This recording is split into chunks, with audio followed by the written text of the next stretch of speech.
귀여운 정치 토크 있기 없기? 정치 귀요미. 네, 제1야당 대표가 청와대 앞에서 삭발을 했죠. 이번 주부터 정기국회 일정이 본격적으로 시작이 되는데 이런 시기로라면은 어렵지 않을까 생각이 듭니다. 특히 더불어민주당의 이인영 원내대표가 국회 시간이 민생을 위한 국민의 시간이 돼야 된다라고 했지만 과연 그럴 수 있을지 답답하죠. 이 답답한 전국 귀엽게 한번 풀어볼 수 있기 없기. 지금 정치 귀요미 시간입니다. 더불어민주당 이재정 의원 스튜디오에 나와 계십니다. 안녕하세요. 예, 안녕하세요. 늘 저의 전의를 절반쯤 이렇게 반감시켜 주시는 오프닝 감사드립니다. 아니, 지난번에 뵀을 때보다 얼굴이 훨씬 좋아지셨어요. 추석 때 조금 쉬셨나 봐요. 네, 잠도 편히 자고요.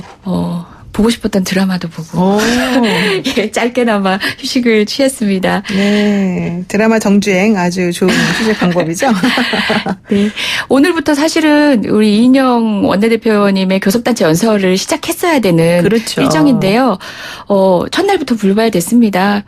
뉴스에는 일정이 합의가 불발됐다라고 얘기하는데요. 당초에 합의했던 일정인데 형식적 절차가 그 국무위원 출석시키는 건데 네. 통상 이거는 굉장히 형식적인 절차였어요. 특히 국무위원 출석 요구서를 각 교섭단체 당이 돌아가면서 내는데 이번이 또 하필 자유한국당이 내는 차례였다고 합니다. 네, 내지 그렇군요. 않는 방식으로 이제 무산된 게 너무 안타깝습니다. 그러니까 조국 장관의 예. 출석을 야당이 반대했기 때문에 이게 이제 좀 무산이 된 거다. 이렇게 보는 거죠? 예.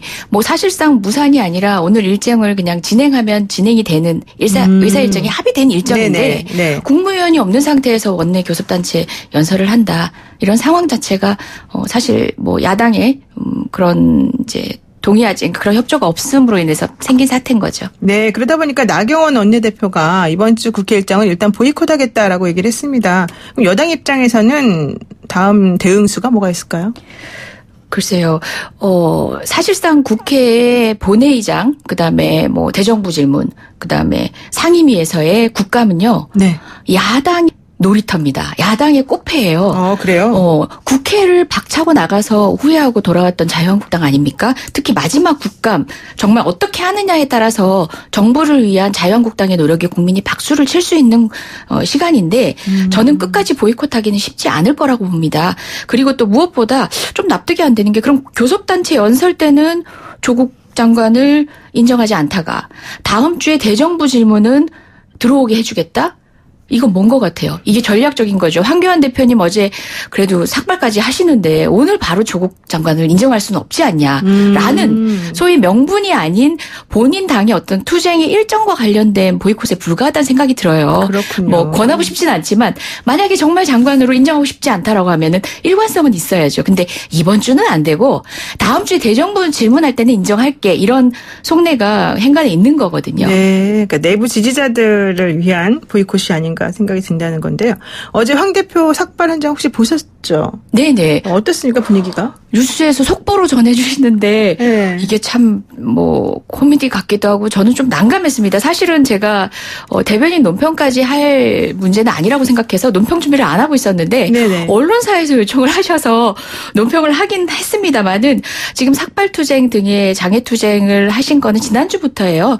그렇죠. 근데 이제 당 대표가 느닷없이 삭발을 했다고 해서 이게 또 다른 뉴스거리가 돼야 되나 싶어서 국회에 돌아와서 함께 마지막 정기국회를 장식하자, 이제 마무리하자라는 취지의 논평으로 가름하려고 했더니 요청을 하시더라고요. 어떤 분들은 그런 얘기하신다고 하더라고요. 그러니까 당 대표님이 처음 했었어야지 왜 세 번째 하냐 이런 얘기도 하셨다는데 네네. 저는 그런 걸 다 떠나서 어쨌든 정기국회 첫 일정이 잡혀있는 오늘 그걸 어제 느닷없이 연락 와서 불발시키고 네. 대표가 삭발을 한 현장에 대해서 국민이 얼마만큼 동의를 하셨을까라는 생각이 듭니다. 그 황 대표가 또 얘기한 내용이 있습니다. 문재인 정권의 권력형 게이트를 덮기 위해서 조국 법무장관을 세운 것이다. 이렇게 말했는데 이 발언에 대해서는 어떻게 보십니까? 여당에서는. 참 코멘트하기도 난감한데요.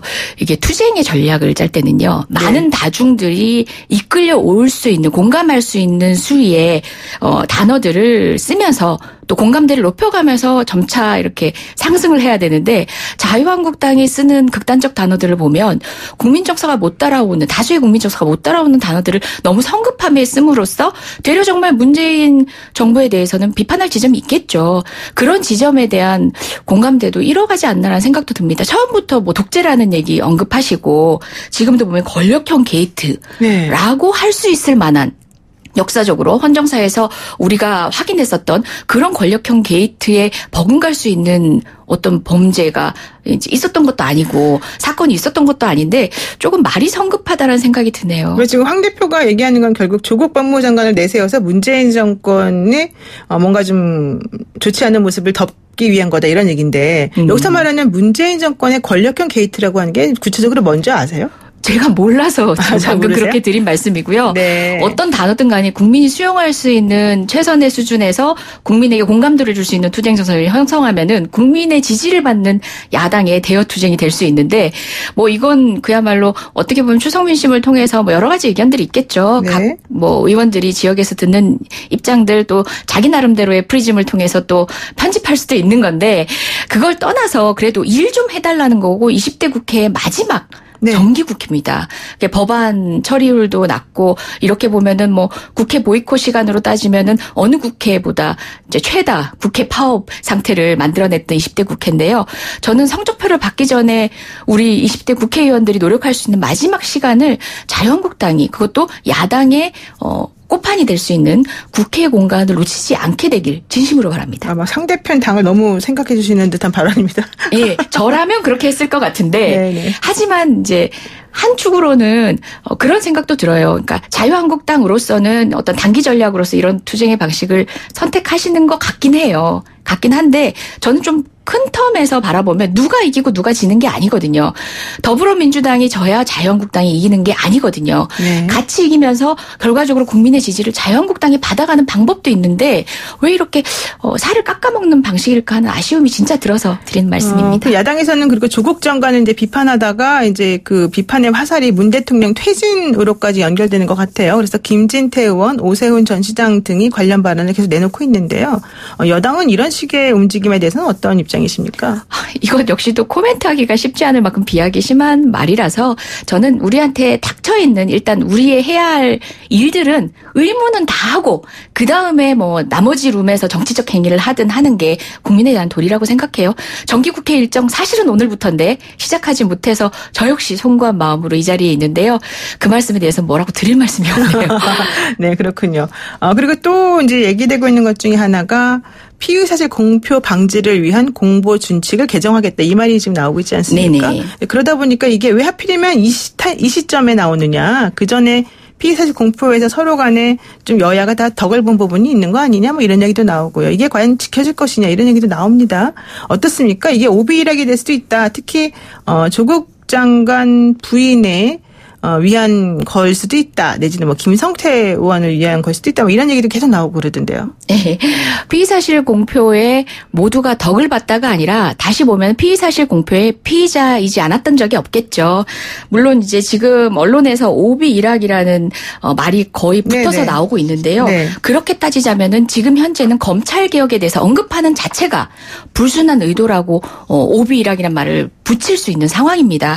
그리고 피의사실 공표에 대해서 지금 정부의 안이라고 해서 언론에 인용되고 있는 안들이 사실상 박상기 법무장관이 지난 5월부터 TF팀을 꾸려가지고 만들어 와서 지난 예결위 회의장에서 완성된 본이 있다라고 해서 그 언론과 우리 의원들에게 배포가 된 그 안들이거든요. 네. 다시 이야기하자면 언론이 인용하고 있는 이 안들조차도 이미 완성된 조국 법무부 장관하고는 무관하게 진행되어 오던 일이라는 겁니다. 네, 그렇군요. 이런 오해를 받지 않기 위해서 제도적 개선을 지난 5월부터 인력과 자원을 투입해서 노력해왔던 법무부가 이거는 오비일학이라는 오해를 받을 수 있으니까 드랍하자, 접고 나중에 다시 시작하자 하는 게 되려 이것은 장관의 업무 추진에 대한 본래적 자기의 마땅한 도리를 하지 않는 것이 되고 저는 그게 직무유기라는 생각입니다. 다만 네네. 그런 오해를 불식시킬 수 있도록 제대로 된 제도를 마련하는 것이 중요하겠죠. 네, 그렇군요. 어제 우리 방송에 그 자유한국당의 주호영 의원 판사 출신이신데 네. 주호영 의원이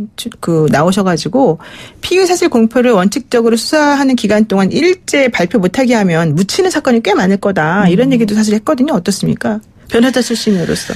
예, 그 현재 형법 126조에는 피의사실 공표죄라는 게 있습니다. 그렇죠. 이거는 법에 있는 거예요. 법의 해석으로 피의사실 공표죄에서 죄를 되지 않도록 할 수 있게 위해서는 또 법에 있어야 돼요.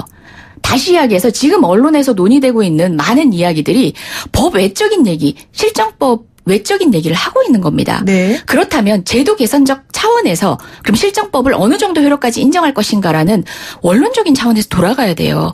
그리고 지금 계속 표현의 자유라든지 국민의 알 권리 그리고 언론의 자유를 이야기하고 있는데요. 네. 사실 지금의 행태를 보면은 검찰 출입 기자들에 의해서 검찰의 발표를 그대로 인용해서 검찰발로 보도하는 방식입니다. 네. 그런데 우리 기사 같은 거 작성할 때 보면요. 이제 언론 방송사 같은 경우 카메라 프레임 또는 기사의 순서, 구성 배려에 따라서도 어떤 시각이 들어간다고 하는데 시쳇말로 검찰이 뿌리는 자료의 순서대로 그러니까 어떤 것을 우선해서 노출시키냐에 따라서 검찰이 여론을 주도하게 되는 형국입니다. 저는 네. 우리 훌륭하신 기자님들이 취재를 통해서 확인할 수 있는 내용들입니다. 차라리 뭐 공식 브리핑을 어느 선에서 할 것인지 등에 대한 국민적 합의가 필요하지 않나라는 생각이 듭니다. 그렇군요.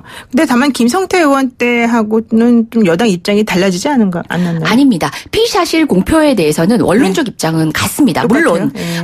그렇게 해서 공표된 입장을 통해서 확인된 네. 내용들, 네. 예, 확인된 내용들에 대한 더불어민주당의 논평이나 입장은 있었을 겁니다. 하지만 피의사실 공표죄, 피의사실 공표 행위에 처벌되지 않는 이런 남용 사태에 대해서는 입장은 다르지 않았습니다. 네, 그렇군요. 지금 더불어민주당 이재정 대변인과 함께 답답한 전국에 대한 이야기 나눠보고 있는데요. FM 94.5MHz YTN 라디오 노영희 출발새 아침 정치 귀요미 시간 함께하고 계십니다. 자, 주제를 좀 바꿔서 하나 여쭤보겠습니다. 진짜 북한이 밀당의 천재가 아니냐 이런 얘기 나옵니다.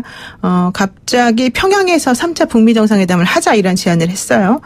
그리고 우리 대통령이 22일 날 유엔 총회에 참석해서 한미 정상회담을 한다 그러고요. 물론 트럼프가 워싱턴으로 와라 이렇게 해서 조금 아직 뭐 정리는 안 됐습니다만은 국회 남북경제협력특별위원회 위원으로서 네. 그렇죠? 우리 이재정 의원께서 남북경제협력특별위원회 위원으로서 네. 이번에 평화 분위기가 조성이 돼서 개성공단도 재개도 될 수 있고 또 북미 정상회담도 되고 한미 정상회담도 되고 다 될 것이다. 어떻습니까? 가능할까요? 저 위원은 아니고요. 이것도 연장이 안 돼서 자유한국당이 동의를 안 해줘서 네. 6개월로 끝났습니다. 그게 끝나셨어요? 너무 안타까운데 그런 특이들이 굉장히 많습니다.